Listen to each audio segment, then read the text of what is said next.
escalating the conflict into a nuclear war.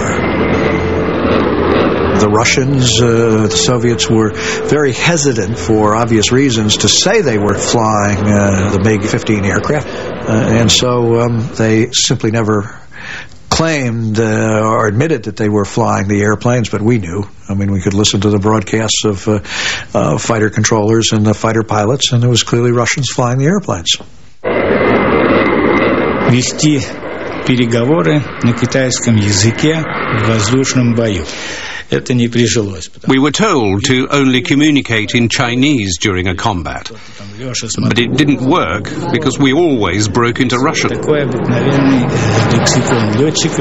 And sometimes we even broke the bounds of decent language, and we would swear at each other in the air. The Soviet pilots experienced other frustrations as well. They were not allowed to fly over enemy territory in case they were shot down and a Russian pilot was captured and paraded before the world. Nor could they fly over the sea for fear of being shot down and both aircraft and pilot being captured.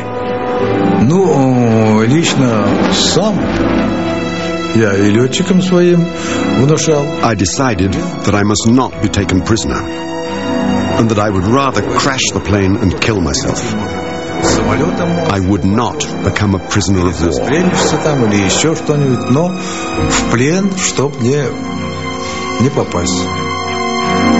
Поэтому не рекомендовалось вылетать за линию фронта. One pilot who had to be ejected crossed the front line by mistake. He was encircled by enemy troops. So rather than being taken prisoner and being tortured and humiliated, he took his own life by shooting himself. I think I would have acted in the same way. Полка, летчик в воздушном бою. The war for supremacy in the air began to produce aces on both sides. Colonel Yevgeny Pepelayev had the highest number of kills per mission, shooting down an enemy aircraft once every 5 missions. Из 20 сбитых самолетов, out of 20 planes, I shot down 16 Sabres, 2 F-94s, 1 F-98, and 1 F-84. To shoot down an enemy plane, we tried to approach him from behind and as close as we could to his tail. The closer you are, the more likely to hit.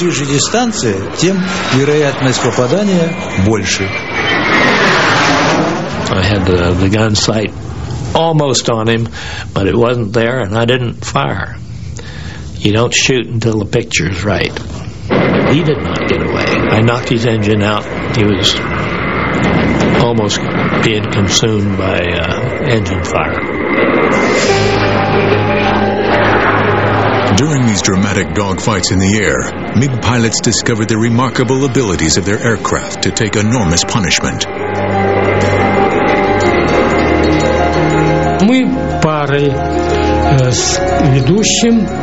I was flying towards the ground, following my leader, as it was my responsibility to guard his tail. The American plane was waiting there for me to come out of the dive. It was then that he shot me.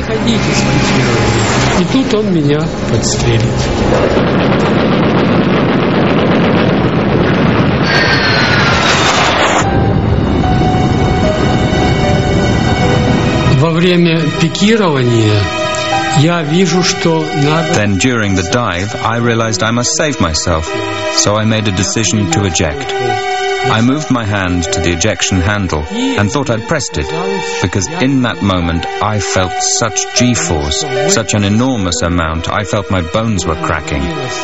Then everything went dark and I fainted.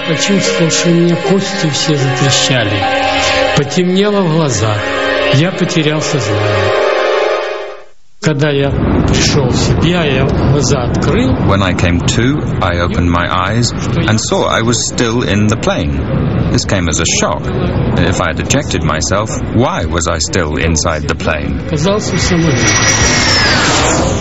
I grabbed the stick to gain control, and at that moment I heard a horrendous mechanical screeching. My brain was in overdrive. What shall I do next? As all the hydraulic systems had been blown apart, Bondarenko did not know whether his landing gear was operational. Я думаю, буду садиться грубо. I thought that I'd have to do a belly landing with just the left wheel out. And as I approached the ground, I hit it with the wheel. And luckily for me, then the whole undercarriage came down. Эти обе стойки стали. Я был счастлив. I was so happy that this plane had saved my life. It's not just words, it's true. It used all its remaining strength to return me home and land. Прилетел и сел.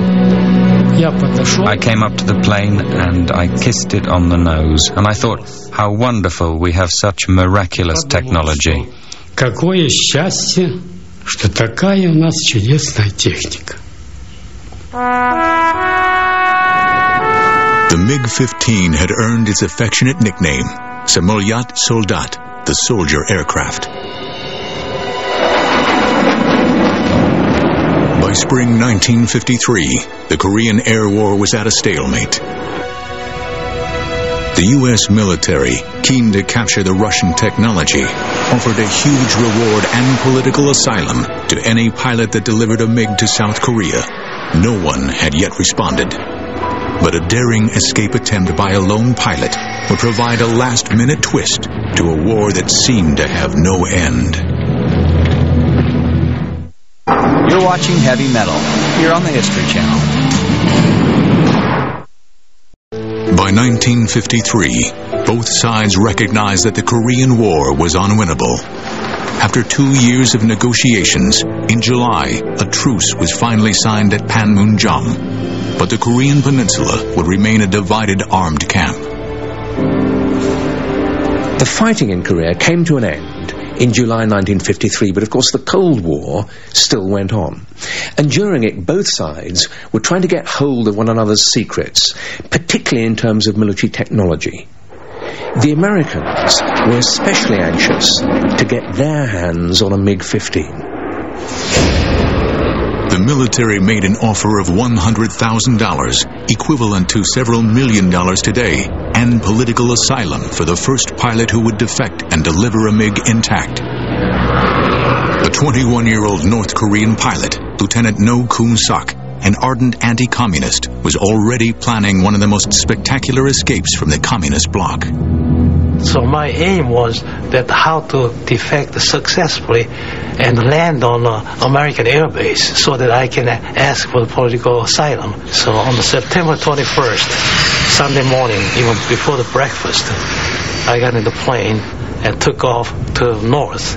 And then the plane went to north and I came down south and toward the Pyongyang, toward the east.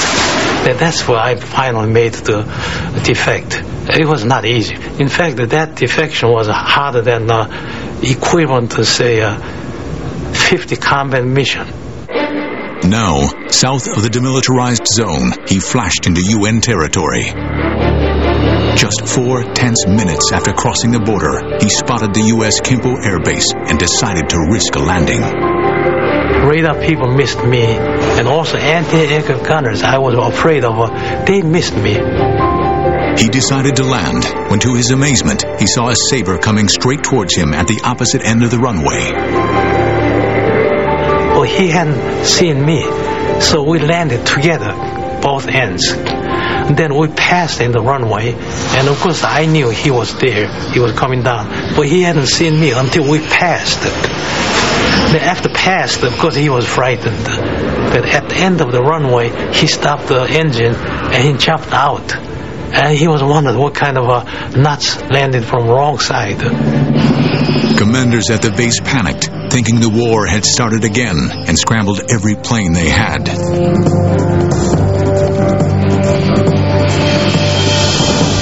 Lieutenant No Kun-sok did not know of the reward. He just wanted to fly to freedom.